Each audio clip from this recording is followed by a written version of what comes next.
Hello students, a warm welcome you to our channel.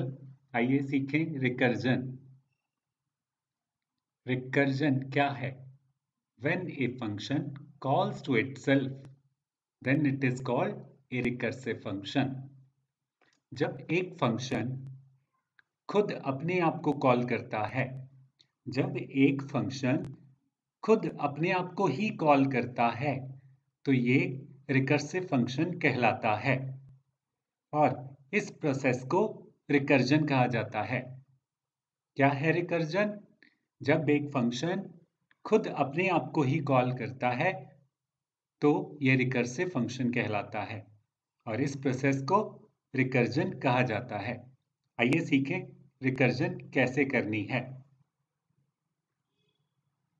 सबसे पहले C में #include stdio.h लिखेंगे, फिर एक फंक्शन बनाएंगे। फंक्शन हमेशा सबसे पहले void लिखा जाता है, फिर फंक्शन का नाम और फिर खाली ब्रैकेट्स, और राउंड ब्रैकेट खाली लिखने के बाद करली ब्रैकेट्स में हमने फंक्शन की कमांड्स लिखनी है।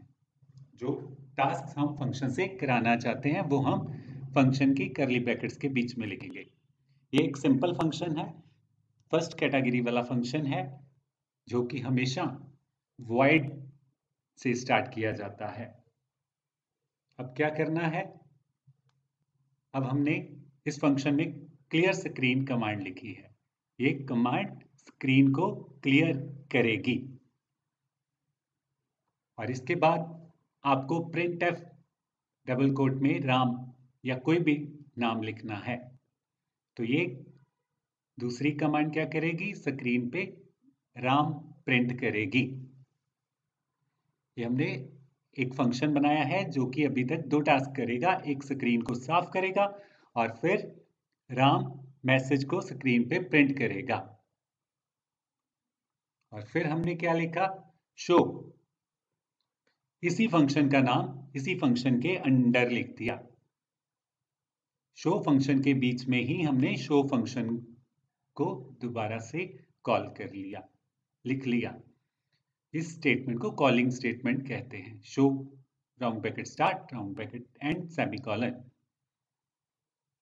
तो ये फंक्शन हमने बनाया है शो नाम का, जो कि स्क्रीन साफ करेगा और फिर सेकंड राम प्रिंट करेगा और फिर थर्ड अपने आप को ही कॉल करेगा। तो ये एक रिकर्सिव फंक्शन कहलाता है और इस प्रोसेस को रिकर्जन कहते हैं। अब इस फंक्शन को चलाना है तो हमें मेन बनाना पड़ेगा, क्योंकि हमेशा C का प्रोग्राम जब भी रन होता है तो कंपाइलर सबसे पहले मेन फंक्शन को रीड करता है। तो मेन फंक्शन में हमने क्या लिखा? शो। जो हमने फंक्शन बनाया है उसको कॉल करना है, उसको कॉल करना है। शो फंक्शन को कैसे कॉल किया जाता है? फंक्शन का नाम लिख के राउंड ब्रैकेट्स डालकर सेमीकोलन। इससे कंपाइलर शो फंक्शन के पास जाएगा और क्या करेगा? सबसे पहले स्क्रीन साफ करेगा, फिर राम प्रिंट करेगा और फिर शो फंक्शन को दोबारा से चलाएगा स्टार्टिंग से। तो ये फंक्शन कैसे चलता रहेगा? अब ये फंक्शन फिर स्क्रीन साफ करेगा, फिर राम प्रिंट करेगा, फिर शो स्टेटमेंट को रीड करेगा कंपाइलर, फिर शो के स्टार्टिंग में चला जाएगा और फिर से क्लियर स्क्रीन करेगा और राम प्रिंट करेगा, फिर शो स्टेटमेंट के पास आएगा, फिर शो फंक्शन के पास चला जाएगा। तो ये कभी भी बंद नहीं होगा, ये एक इनफाइनाइट लूप बन जाएगा, एक इनफाइनाइट लूप बन जाएगा।